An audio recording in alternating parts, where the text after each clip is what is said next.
Praise the lord. Good morning. ప్రభువైన యేసుక్రీస్తు శుభనామంలో మీ అందరికీ వందనములు. చిన్న ప్రార్థన ద్వారా మన హృదయాల్ని దేవుని మాటల కొరకు సిద్ధపరచుకుందాం. ఆయన ఇచ్చేటువంటి అద్భుతమైన వాగ్దానాన్ని స్వతంత్రించుకుందాము. పరిశుద్ధుడైన మా తండ్రి, నీ ఘనమైన శ్రేష్టమైన నామాన్ని బట్టి వందనాలు చెల్లిస్తున్నాం ప్రభా. మాట్లాడే దేవుడుగాను ఉన్నందుకై స్తోత్రాలు తండ్రి. నీ మాటలు మాకు బలం ఇస్తాయి అయ్యా, నీ మాటలు మాకు జీవాన్ని కలుగజేస్తాయి అయ్యా. మీకు స్తోత్రాలు. ఉదయకాల సమయంలో మా అందరితో మరొకసారి మాట్లాడు, మమ్మల్ని దర్శించు, మమ్మల్ని ధైర్యపరచు, ఆదరించమని ఈ సమయంలో ప్రార్థిస్తున్నాము తండ్రి. ఆమేన్. ఈరోజు దేవుని వాగ్దానము మొదటి దినవృత్తాంతముల గ్రంథము 28వ అధ్యాయము 10వ వచనం. ధైర్యం వహించి పని జరిగింపుము. First chronicles chapter 28 verse 10. Be strong and do it. దేవుడు ఇచ్చినటువంటి అద్భుతమైన వాగ్దానం మనందరి జీవితంలో నెరవేర్చబడును కాక. ఆమేన్. మరి ఈరోజు మీరు ఏదైనా పని మొదలు పెట్టాలనుకుంటున్నారా?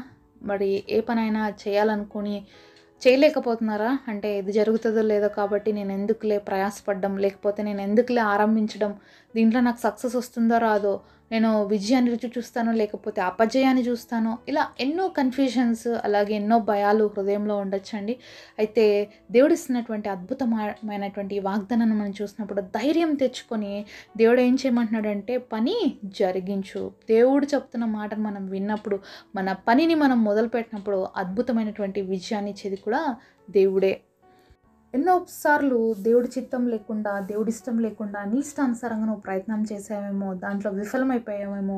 అయితే ఆ విషయాన్ని బట్టి నువ్వు దేవుడి సన్నిధిలో ప్రార్థన చేస్తున్నట్లయితే మరి దేవుడు నీతోనే మాట్లాడుతున్నాడు. ధైర్యంగా ఉండు, మరి చేయాలనుకున్న పనిని మొదలుపెట్టు. అది ఏ పనైనా కూడా దేవుడే విజయాన్ని ఇస్తానని తెలియజేస్తున్నాడు.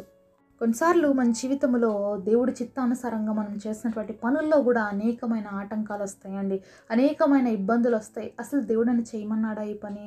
మరి దేవుడు చేయమంటే ఎందుకు ఇన్ని ఇబ్బందులు వస్తున్నాయి? దేవుడు చేయమంటే ఎందుకు నాకు ఇంత ప్రాబ్లంగా ఉంది అని చెప్పి చాలాసార్లు మనం కలవరపడిపోతూ ఉంటాం. మరి దేవుడు చేయమన్న పనులు మనం చేస్తున్నప్పుడు అనేక సార్లు సాతాను మధ్యలో వచ్చి మనల్ని ఆటంకపరుస్తూ ఉంటాడు. ఎందుకంటే ఆ పని మన జీవితంలో జరగకూడదని, ఆ కార్యం మనం జరగకూడదని చెప్పి ఎన్నో ఆటంకాలు తెస్తూ ఉంటాడు. అయితే సాతానుని విషయంలో మనం ఖండిస్తూ, ఎదిరిస్తూ మరి ముందుకు సాగాలి ప్రార్థన ద్వారా. సరే, మరి నెహెమ్యా గ్రంథము 4వ అధ్యాయము 16వ వచనం చూద్దాము. అయితే అప్పటి నుండి నా పని వారిలో సగం మంది పని చేయించు వచ్చిరి, సగం మంది ఈటెలను, బల్లెములను, విల్లను, కవచములు ధరించిన వారై వచ్చిరి. అధికారులు యూదుల్లో ఆయా ఇంటి వారి వెనుక నిలిచిరి. గోడ కట్టువారు, బరువులు మోయేవారును, బరువులు ఎత్తువారును ఒక్కొక్కరు ఒక్కొక్క చేతితో పనిచేసి ఒక చేతితో ఆయుధము పట్టుకొని యుండిరి. ఇక్కడ దేవుడి భక్తుడైనటువంటి నెహమ్యాను చూస్తున్నాము. దేవుడి యొక్క మందిరాన్ని నిర్మిస్తున్న సమయంలో కలుగుతున్న ఆటంకాలని మనం చూస్తున్నాం. ఇక్కడ దేవుడి చిత్తానుసారంగానే తనున్న ప్రాంతాన్ని విడిచిపెట్టి వచ్చి ఇక్కడ యెరూషలేములో తిరిగి దేవుని మందిరాన్ని నిర్మిస్తున్న సమయంలో మరి ఎన్నో ఆటంకాలు, ఎంతోమంది ఎన్నో ఇబ్బందులు కలిగించారు నెహమ్యాకి. అయితే అలాంటి సమయంలో వాళ్ళు ఎలా ఆ యొక్క గోడలు నిర్మించారనే విషయాన్ని మనం ఇందాక చూసాం. కొంతమంది సగం మంది పని చేస్తున్నారు, సగం మంది వాళ్ళ చేతుల్లో ఈటలు అన్నీ పట్టుకొని యుద్ధానికి రెడీగా ఉన్నట్లుగా మనం చూస్తున్నాం. ఇంకా కొంతమంది ఒక చేతిలో బెల్లం అవి రెడీగా పట్టుకొని ఒక చేత్తోనే గోడ కడుతున్నట్లుగా చూస్తున్నాం. మరి ఇక్కడ ఎక్కడ కూడా వాళ్ళు పరిస్థితులు బట్టి, వాళ్ళ చుట్టూ ఉన్నటువంటి సిచ్యుయేషన్స్ బట్టి వాళ్ళ పని ఆపలేదు. కానీ మరి ఆ యొక్క యెరూషలేము యొక్క గోడల్ని వాళ్ళు నిర్మిస్తున్నట్లుగా మనం ఇక్కడ చూస్తూ ఉన్నాం. మరి ఇక్కడ దేవుడి యొక్క మందిర పనులు జరుగుతుంటే ఇన్ని ఆటంకాలు. మరి దేవుడే చెప్పాడు కదా నెహెమ్యాకి, మరి ఎంతో ఉపవాసం ఉండి ప్రార్థన చేసినప్పుడు మరి రాజుకి కనికరం పుట్టించి నెహెమ్యాకి హెల్ప్ చేసే విధంగా దేవుడే సహాయం చేసి అక్కడ నుంచి, ఆ ప్రాంతం నుంచి తిరిగి యెరూషలేముకి తీసుకొచ్చి మరి ఇంత గొప్ప పని మొదలు పెడితే నెహెమ్యాకి ఎన్నో ఆటంకాలు వచ్చాయి, ఎన్నో ఇబ్బందులు వచ్చాయి. అయినప్పటికీ కూడా ఎక్కడ కూడా నిరాశపడలేదు, ఎక్కడ కూడా వెనుదిరిగి చూడలేదు. కానీ దేవుని పనిని నమ్మకంగా చేసినప్పుడు ధైర్యముతో తన ప్రాణాలు తనని చంపుతారని ఎన్నో రకాలుగా మరి వచ్చినప్పటికీ పరిస్థితులు ఎక్కడ కూడా నిరాశపడలేదు. ధైర్యంతోనే ముందుకు సాగుతూ వచ్చాడు నెహెమ్యా. తనతో ఉన్నవాటి వారందరినీ కూడా బలపరుస్తూ ఆ యొక్క పనిని జరిగించారు. అద్భుత రీతిగా ఆ యొక్క నిర్మాణం అనేది ముగించబడింది. నెహెమ్యా గ్రంథము 6వ అధ్యాయము మరి 15వ వచనంలో చూసినట్లయితే, ఈ ప్రకారముగా ఏలీలు మాసమున 25వ దినమందు అనగా 72 దినములకు ప్రాకారము కట్టుట సమాప్తమాయెను. 16వ వచనంలో చూసినట్లయితే, అయితే మా శత్రువులు ఈ సంగతి విన్నప్పుడు మా చుట్టూ నుండి అన్ని జనులందరూ జరిగిన పని చూసినప్పుడు వారు బహుగా అధైర్యపడిరి. ఎలాగనగా ఈ పని మా దేవుని వలన జరిగినదని వారు తెలుసుకునిరి. మరి ఎన్ని ఆటంకాలు వచ్చినా, ఎన్ని ఇబ్బందులు వచ్చినా, ఎన్ని క్లిష్ట పరిస్థితులు వచ్చినా నెహమ్యా ఎక్కడ కూడా వెనుదిరగకుండా మరి దేవుడి సన్నిధిలో మొరపెట్టుకుంటూ మరి పని చేసుకుంటూ ముందుకు వెళ్ళాడు. 52 డేస్లో ఆ ప్రాకారాన్ని కట్టాడు, యెరూషలేం ప్రాకారాన్ని. మరి అక్కడ ఉన్నటువంటి అన్యజనులు ఎవరైతే అడ్డుపడ్డారో ఆ యొక్క ప్రాకారం కట్టకుండా, అలాగే ఎంతమంది శత్రువులుగా మరి నెహమ్యా ఎదుట నిలబడ్డారో వాళ్ళందరికీ కూడా ఇప్పుడు ఏమొచ్చిందంట, ఆ ధైర్యం వచ్చింది. మరి వీళ్ళకి ఎందుకు ఇంత ధైర్యము అనేది వాళ్ళు తెలుసుకున్నారు. వాళ్ళు అక్కడ తెలుసుకున్న విషయం ఏంటంటే, వాళ్ళ శత్రువులు ఈ పని దేవుని వల్లనే జరిగిందని వాళ్ళు తెలుసుకొని భయపడినట్లుగా చూస్తూ ఉన్నాము.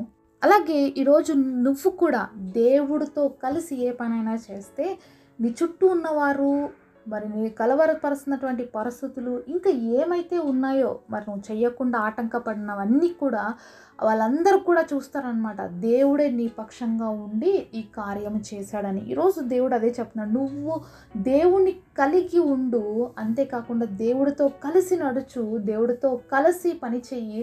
అప్పుడు నీ జీవితంలో నువ్వు అద్భుతాన్ని చూస్తావు. ఇక్కడ నెహమ్యా జీవితంలో అనేకమైన ఆటంకాలు వచ్చాయి, అనేకమైన ఇబ్బందులు వచ్చాయి, అనేకమైనటువంటి కఠిన పరిస్థితులు వచ్చాయి. ఎంత కష్టమండి ఒక చేతితో ఈట పట్టుకొని ఒక చేతితో కన్స్ట్రక్షన్ చేయాలి అంటే. ఆలోచించండి ఒకసారి, అది సాధ్యమేనా? మరి సగం మంది మరి వర్క్ చేస్తుంటే సగం మంది కాపలా కాస్తున్నారు, మళ్ళీ వాళ్ళు సగం మంది కాపలా కాస్తే సగం మంది వర్క్ చేస్తారు. అంటే మరి ఒక్కసారి అయిపోవాల్సిన వర్క్ అంతా కూడా డబల్ అయింది. అయినప్పటికీ కూడా 52 డేస్లో వాళ్ళు కంప్లీట్ చేయగలిగారంటే మరి దేవుడి కృపను బట్టి సాధ్యమవుతుంది. కాబట్టి ఈరోజు నీ జీవితంలో ఏ కార్యాలైనా మరి జరగకుండా పోస్ట్పోన్ అయిపోతున్నాయేమో, ఏ పనులకైనా ఆటంకం అనేది జరుగుతుందేమో, అయితే నెహమ్యా వాళ్ళే పట్టు విడవకుండా దేవుడి సన్నిధిలో ప్రార్థన చేయి, పట్టు విడవకుండా ముందుకు సాగు. మరి దేవుడు తగిన సమయంలో ఉత్తరం ఇస్తాడు. ఏ విధంగా అన్యులు, శత్రువులు మరి దేవుడే ఈ కార్యము చేశాడు అని చెప్పి చూసి ఆశ్చర్యపడ్డారో, భయపడ్డారో దేవుని బట్టి, అలాగే ఈరోజు నా జీవితంలో దేవుడు చేసేటువంటి అద్భుతమైన కార్యాలు, మరి ఆయన చేసేటువంటి ఆ గొప్ప పనిని బట్టి మన చుట్టూ ఉన్న వారు కూడా దేవుని యొక్క గొప్పతనాన్ని మన ద్వారా తెలుసుకుంటారు. కాబట్టి దేవుడు ముందుకు అడుగు వేయి అంటే, నువ్వు అడుగు ముందుకు వేసినప్పుడు ఆటంకాలు వచ్చినా, ఇబ్బందులు వచ్చినా, కష్టాలు వచ్చినా ఈరోజు నువ్వు నేర్చుకోవాల్సింది ఒకటి, దేవుడు నీతో ఉన్నాడు. విజయము ఆయన ఇచ్చేది, మనం తెచ్చుకునేది కాదు. కాబట్టి దేవుడు నీ పక్షంగా ఉన్నాడని, అలాగే విజయాన్ని ఇస్తాడని నువ్వు నమ్మినట్లయితే నెహమ్యా ఎంత గొప్ప సాక్ష్యాన్ని ఇచ్చాడో అలాగే మనం కూడా అంత గొప్ప సాక్ష్యాన్ని ఇవ్వడానికి దేవుడు మనల్ని కూడా ఏర్పాటు చేసుకున్నాడు.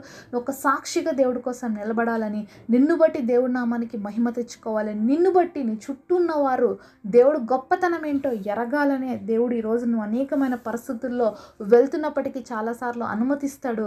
అయితే ఆ పరిస్థితులన్నింటిలో కూడా దేవుడు నీతో ఉన్నాడని తెలుసుకునే రోజు నువ్వు చూస్తావు, నీ చుట్టూ ఉన్న వాళ్ళందరూ కూడా చూస్తారు.